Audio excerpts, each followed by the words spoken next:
Hello again, and welcome back to The Director's Cut, brought to you by the Directors Guild of America, where each episode we bring you a new interview with one of the film industry's top directors, conducted by one of their peers.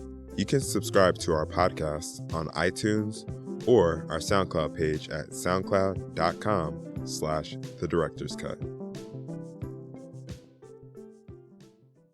This episode takes us behind the scenes of director Jeff Nichols' new science fiction film, Midnight Special.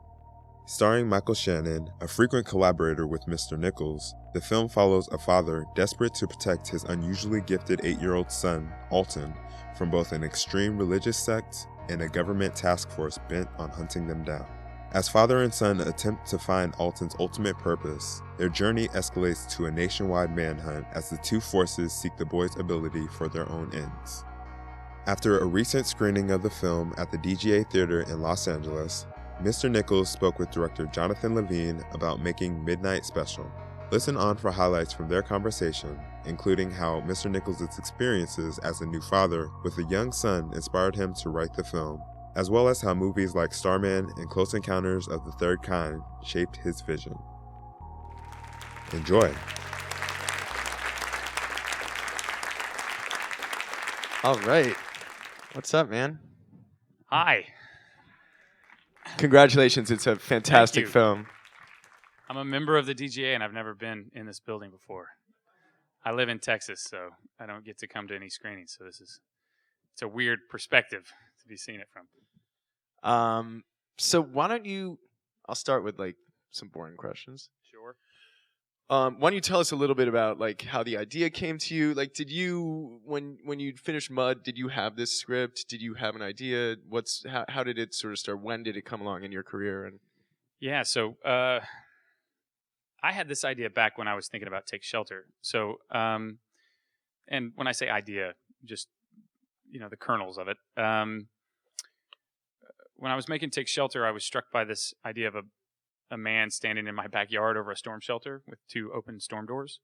And very similarly, I think it was within that same month, I was struck by this idea of these 2 guys in a souped-up car moving fast through dark roads in the American South in the middle of the night.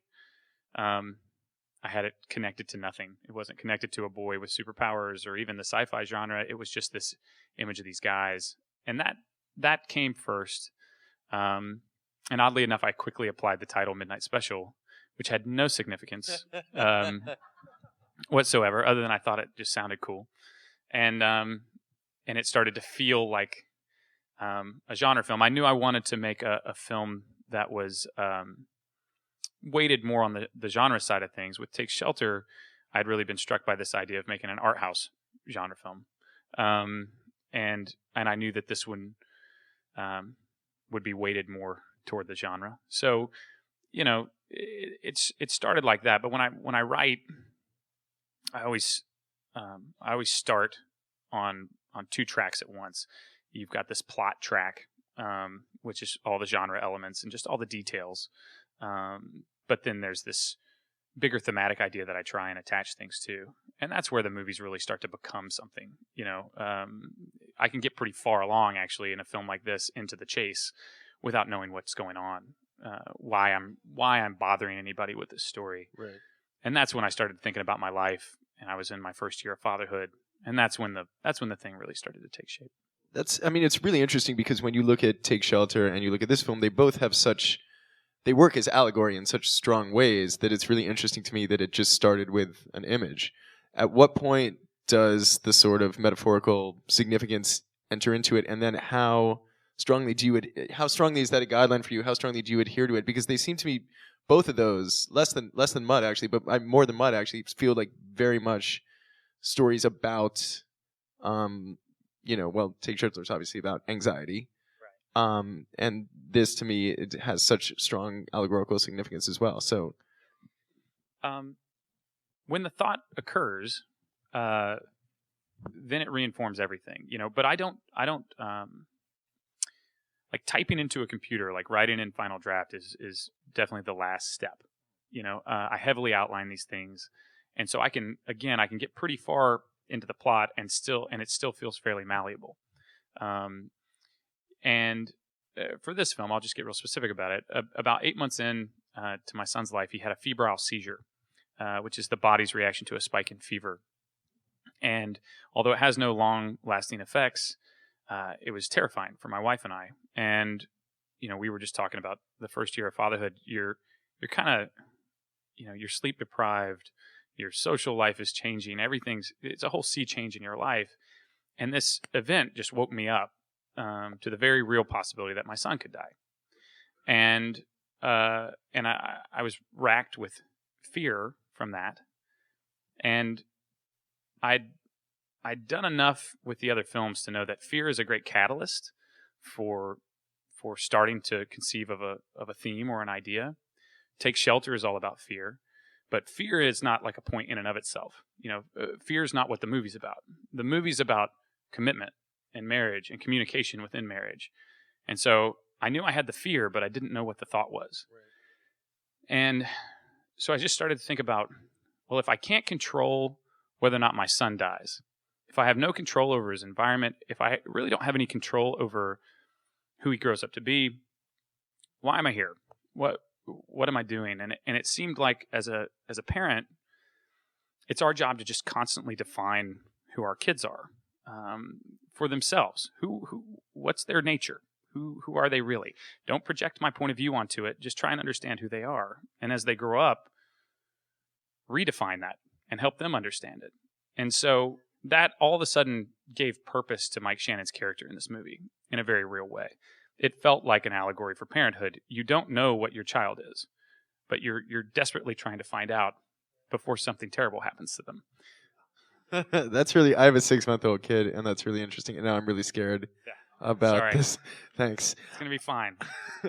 Well, all right. So let's talk a little bit about, since we have directors here, let's talk a little bit about your visual approach. Like, so to me, when you're talking about a genre film, this is like so many of the genre elements are handled so beautifully here, from the action sequences to the CG. So do you like take your production designer and DP, who you've worked with a lot, and do you watch genre movies? Do you reference genre movies? Is it like, I referenced them early on. I mean, yep. I remember in Take Shelter, my production designer, who was my production designer here, his name's Chad Keith. He's amazing. He came to me and said, "Do you like the bedroom set in his bedroom?" I was like, "Yeah, it looks good, man. It looks good." He's like, "No, do you like it?" It looks totally appropriate. And he's like, "It's the exact same bedroom set that Richard Dreyfuss had in his house in Close Encounters." I was like, "That's great, man. That's interesting." I don't ever, once I establish the genre, there aren't too many one-to-one comparisons, especially at the script phase. It's not like I say, in Starman, this is where the gas station blows up, and this is where my gas station is going to blow up, even though I did blow up a gas station. I think we definitely talked about Starman. We definitely talked about Close Encounters. We talked less about E.T. But really, it just comes from, I think it comes from an aesthetic approach. And I don't know Steven Spielberg. I don't know John Carpenter. But you can look at those films and you see, especially if you look at the front half of Close Encounters, like the portrayals of suburban American life in the 70s, I thought was extraordinarily accurate in those films. It felt cluttered. It felt like split-level homes with garages in front. It just felt like he was going to places that looked like the places I grew up. Well, very similar approaches here. We just try to ground ourselves, this, silly sci-fi chase movie idea, just try and ground it as much as we can. And then aesthetically, we shoot on film. I've been really fortunate to be able to shoot all my projects on film. And, we did a test. So we knew that we wanted to ground the effects from the boys' eyes into reality the same way we would ground, the cars or the clothes or the motels or anything else. And I was really worried about when you flip the camera around and here's this boy supposedly acting with his glowing eyes, how would that light be represented on the other actors' faces? Well, do we just have a guy with a light, standing next to the camera? I was like, well, but they need to be looking at this boy's eyes or not looking at his eyes, depending on how bright they are. And so we quickly came around to the idea of, well, let's attach light to the boy. And it was really just an effort to help the other actors. But these guys came up with this goggle rig, not just the swimming goggles. It was actually separate from that as well. And they put these extraordinarily bright LED lights on the front of them. Ran a wire down his back to a 9-volt battery and a dimmer switch. And when we were doing our film versus digital test early on, because we knew there was so much night photography that any sane person would shoot this on the Alexa, it just made sense. And but we were in a motel room and we got a kid and we put this thing on him, and Panavision has been really, really good to me, and we were using the G series lenses, which I used on mud, and I was very familiar with them. They're old but not too old. They're this perfect kind of mid-range lens. And as soon as we got the tests back, testing this iRig, there was no comparison. One looked like the movies we loved, and one looked really beautiful, but it was just too crisp. It was too sharp. So I think that was a pretty big aesthetic choice that put us in line with those movies, that we loved. It wasn't the cheesiest thing we did was there's the Vantage Blue filter, which is that blue grid filter, which is what they used in Starman. On occasion, we would use those when the boys' eyes needed to go insane. But like 80% of those flares that you see, those are all in camera. We were trying to ground all that, but I think that aesthetic choice, along with the million other choices you make in terms of lighting and wardrobe and set design and everything else, that kind of, it's just baked into who we were as people. Do you shot list? I do.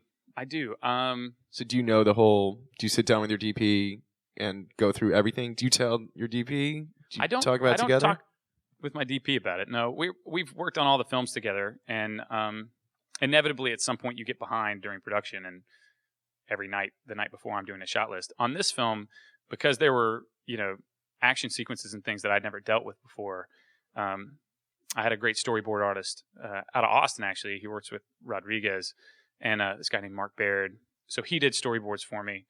And yeah, I can sit down. I dream this stuff, so I can sit down and do panels when I need to, as long as I know what the location is.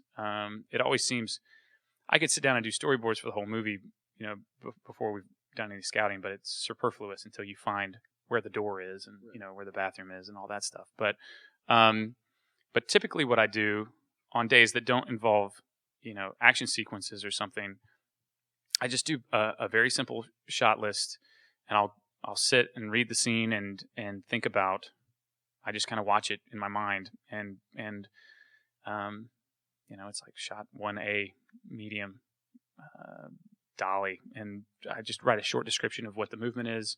And at that point, I've seen all the locations, hopefully, and yeah, it usually we stick to that pretty close. And do you have like a set of aesthetic rules that you and your DP agree upon? I noticed there was no handheld. I could tell, right? There's very little. Yeah. I've never been a big fan of it. But that's all. I mean, that's all about camera movement and my, backwoods philosophy that I've been developing about directing, since Shotgun Stories, which is, I think all camera movement says something. I think it all speaks about point of view and unmotivated camera movement. You better have a pretty damn good reason to do it, is my thinking.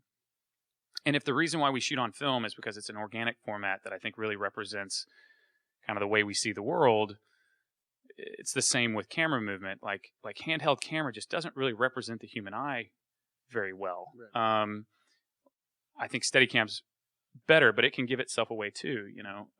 If it's not tied to something. I always talk to my Steadicam operator about there's a rope tied around you and the actor, and he moves, you move. You don't move without him.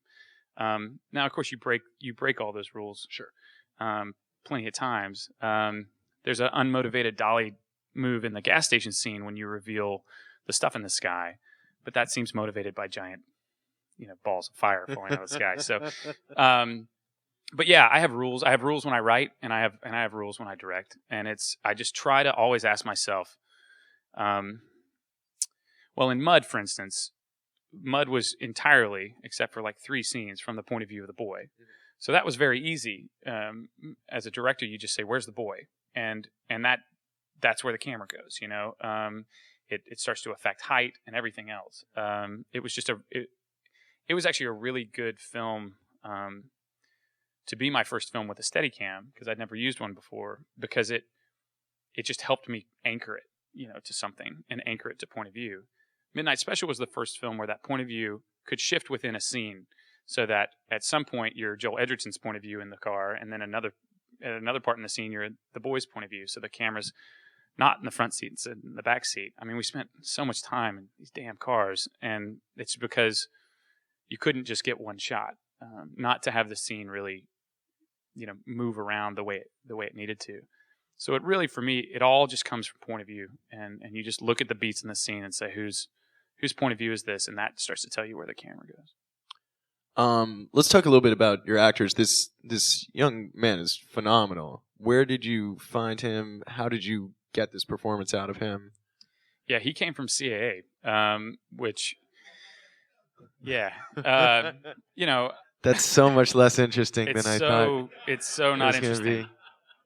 Making Mud, we did the thing where we cast the net and we found these boys that could have come out of the woods, and I think that was very important for that film. I'm not too keen on child actors. Usually they're too damn smart, and they're performing for you, and whatever natural ability that a child has, they've just had it beaten out of them. And so, I mean, we did the same thing with this. I mean, I saw thousands of kids across Texas and the Southeast, and they kept sending me this kid. And Francine Maisler, who's incredible, our casting director, kept saying, like, you should really look at this kid. And of course, this boy couldn't be any different than the boys from Mud. I mean, this is a weird alien kid. And the part of the script that I was most worried about was when he becomes aware. Because that, you can't fake that. You can't fake, it's not even the lines, it's in between the lines, just kind of this knowing look. And when I met Jaden, he came in and he had that built in. He wasn't performing, he wasn't tap dancing for me. He just was very aware of the situation he was in when we were talking. And that proved true on set too. Like he was very respectful of where he was at, which is not a kid thing. I mean, that's the weird child actor thing. But in this particular instance, we used it to our advantage. I would not, and I love Jaden, and I think he's going to have an amazing career. I would not have put him in Mud. How old is he? He's 13 now. He was 11 when we were doing this, wow, playing an 8-year-old. But he's very small for his size. And so, and what in a scene, like, if you're not getting what you need out of him, or even if you're just have to get him in the headspace to really nail the scene, like, are you in constant dialogue with him? Do you I mean, I would imagine you talk to him more than you talk to Michael Shannon, for example. Well, we don't talk at all. Mike and I, we never have. And Jaden and I wouldn't talk. The only time, he's so polite, he's such a sweet kid. The only time I had any trouble whatsoever was just getting him to yell, just be loud, because he's so soft-spoken and he's so sweet. There were these times where he needed to scream and yell, and he'd be like, ah, and okay, your eyes are bleeding out of your head, ah. And in fact, we ended up calling him back in, because visually he would make these pained faces, but he just didn't want to yell. So I got him in a room, and I just made him yell and scream, and a lot of that had to get kind of laid in over certain parts. But that was really it. I know it sounds crazy, but every other time he just came, he knew what was going on. He was like, "Where would you like me to stand?" You would tell him, and he would do it. But I think when you've cast somebody appropriately, and that goes for adult actors as well. And I think this is gonna sound like I'm bragging, but I think if you've written the behavior inside the script to lay down, it just takes care of so much. I remember McConaughey on Mud coming up to me And he was like, you know what's great about your script? He's like, we don't have to fix it. We don't have to change anything. And I think he was so used to going on to films and being like, well, the idea's there, but we'll fix it when we get there. But I try and really track character behavior through these scenes. And that seems to help. It seems to simplify the conversations with the actors, because we're not sitting around going like, well, why would you do that? That kind of takes care of itself. Not always, but a lot of the time. Did you know you wanted Shannon to be in this from the beginning? Yeah, that was the deal when I walked in the front door at Warner Brothers. There were a few key things, and he was one of them. Yeah. So I was able to work with Shannon. So here's my question. First of all, he's like, I think, one of our greatest living actors. He's absolutely amazing. When he was on my set, I was always like, oh no, he looks really mad, because he looks really mad all the time. So here's my question. Do you think Michael Shannon hates you after having worked with him on several different films? Are you still worried about him, whether he likes you or not? It's kind of a joke. No, it's not. I think he's warming up to me a little bit. And I will say, I'm always worried that he might get mad at me. Yeah. Like that, you don't know. Well, he just doesn't suffer fools. I mean, like, it's, you have to be on point with him. He does not suffer fools. Yeah. But, I work with Sam Shepard too, and he doesn't suffer fools. So, the thing with Mike is, one, and we were talking about, his ability to memorize lines and everything else. He's nobody's dummy. Like, he knows exactly what he's doing. Yeah. And he knows exactly the effect that he's having on the people around him. Yeah.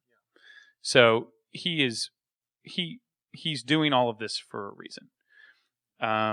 And from our perspective, we just kind of sync up. The stuff I write, he just kind of has an understanding of. Yeah. And we just don't bullshit very much. It is very... And I like sitting around and talking with actors about their backstory because I wrote all this stuff. So I can talk about that for days. But he doesn't need any of that. I don't think I've ever seen him with a script in his hand. And he knows the scripts better than I do. He just does the work, and he really tries to do the thing that all actors say they're doing, which is he just tries to sit there and think about what he needs in the moment and listen to what's going on. And whenever he talks about acting, he talks about it that simply. It's not until you look at the dailies that you're just like, holy crap, I mean, what he's doing in this movie, I think, is remarkable. And what I was so struck by is his ability to convey warmth and sweetness with this kid. Yeah, that happened in Take Shelter too, though. Because I didn't write Take Shelter for him, as dumb as that sounds. But I was on the phone with him, and we were kind of talking it out.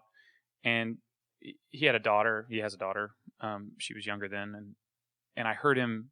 Well, Nichols, okay, yeah. Hey, baby, what are you doing?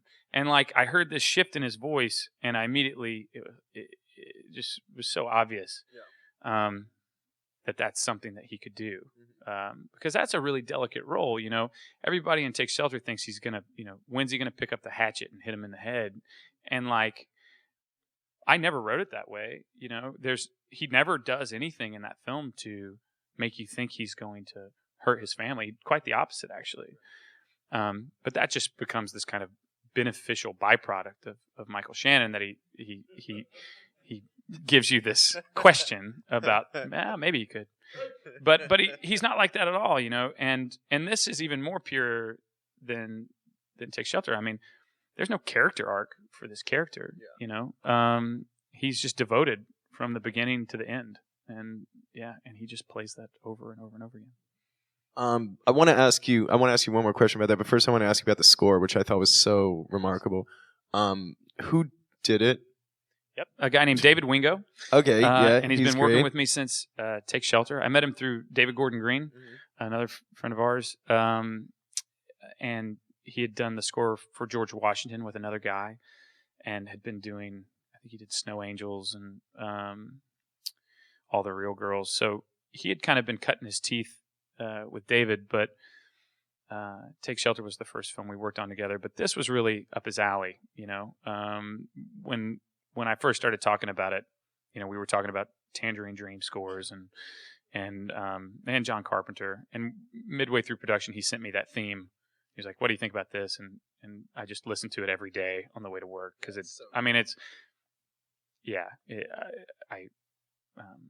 I loved it. I loved it immediately because it felt like it was evocative of everything we loved, but at the same time felt like it could be a new score. It didn't feel just totally retread, which gets tricky when you start using the synth stuff. But yeah, he's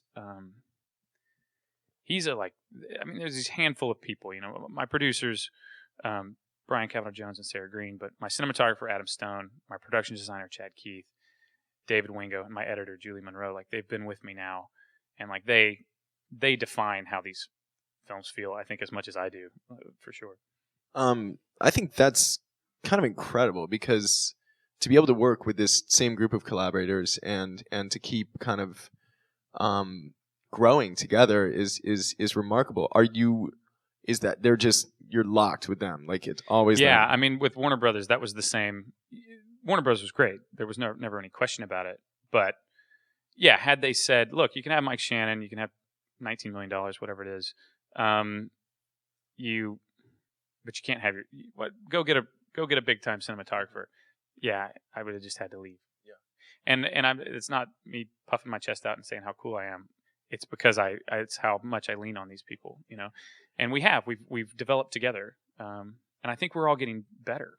I really genuinely think we're gonna have it figured out here in a couple years.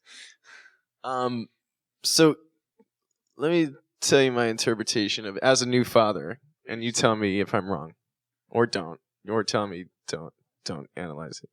So to me, there's something about letting go, right? I think yes. A little bit, and something about, you know, being just devoted and not judging, and then just kind of letting go, and there are bigger forces at work. I mean, that's what I felt from the end. Is like at some point, my little 6-month-old, he's gonna be, you know, and I'm gonna have to let him go, which is sad, and which I think is a very sophisticated thing to be talking about in a movie that's about aliens or right. Whatever. And like, so is there a thesis in your mind? Does there need to be? Is it cool that I have this interpretation that may not be valid? I think it's a great interpretation. I think it's totally fair. There's an emotion at the heart of these things. So I think my stated goal as a director or as a storyteller is to transfer an emotion to the audience. I think that's far more important than plot. I think it's far more important than character arc. I think I had a feeling when my son had this seizure that I wanted to share with people.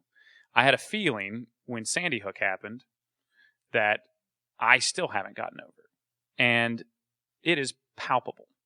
And you all know, like the gauntlet of filmmaking is so treacherous and so tough to get.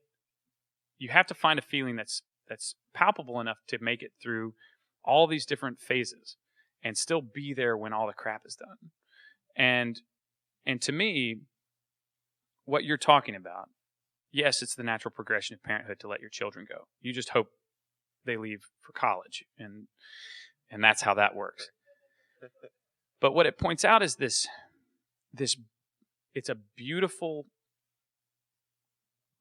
tragedy. And that's what parenthood is to me. For right now.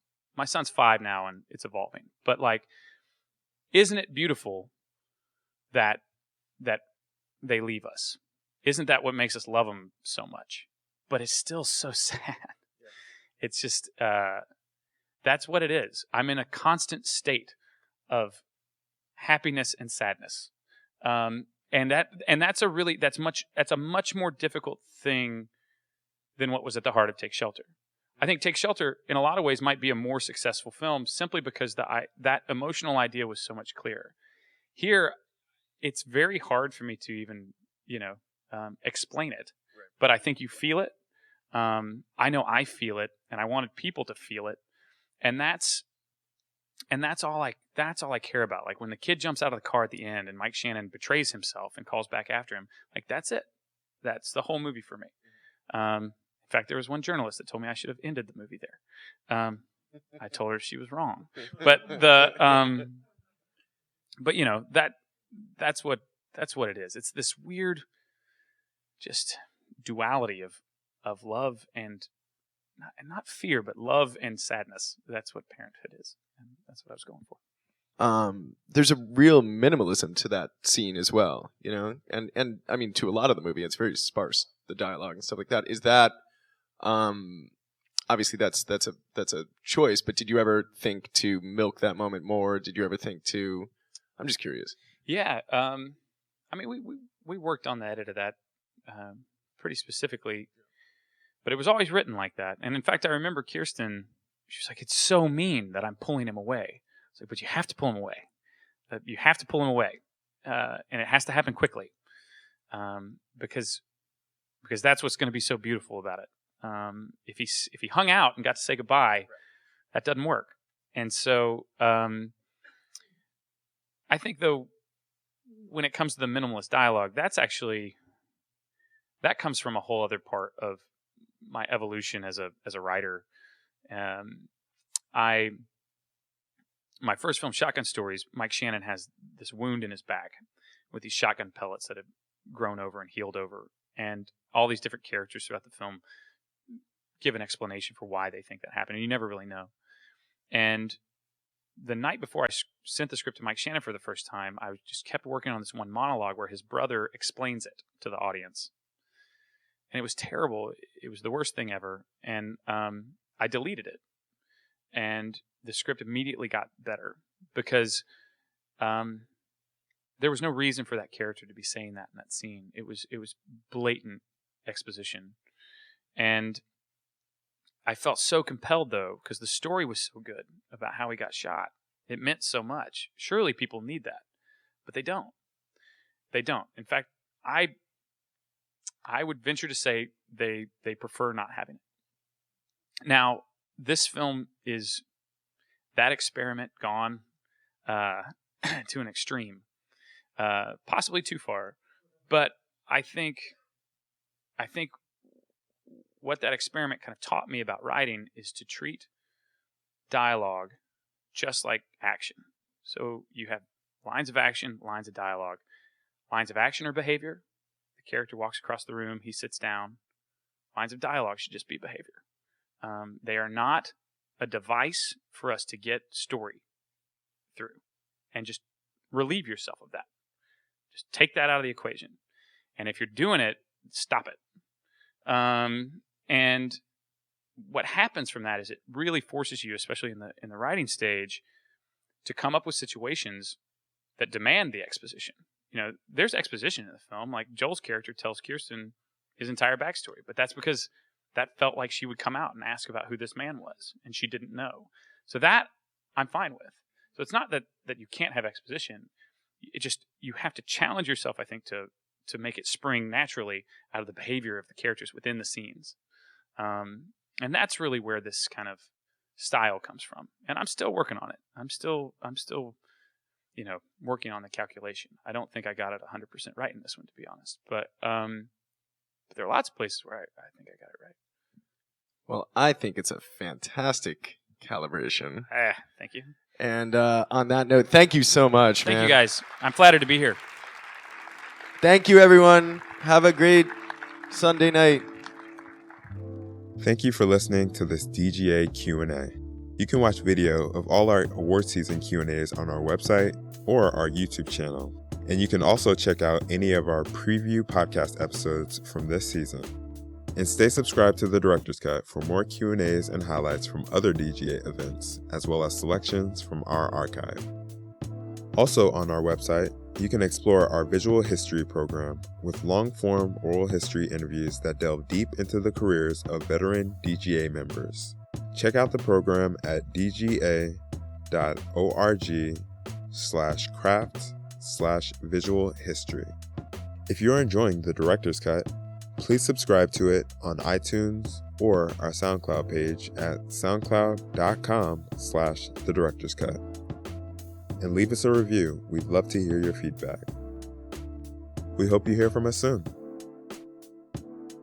This podcast is produced by the Directors Guild of America. Music is by Dan Wally.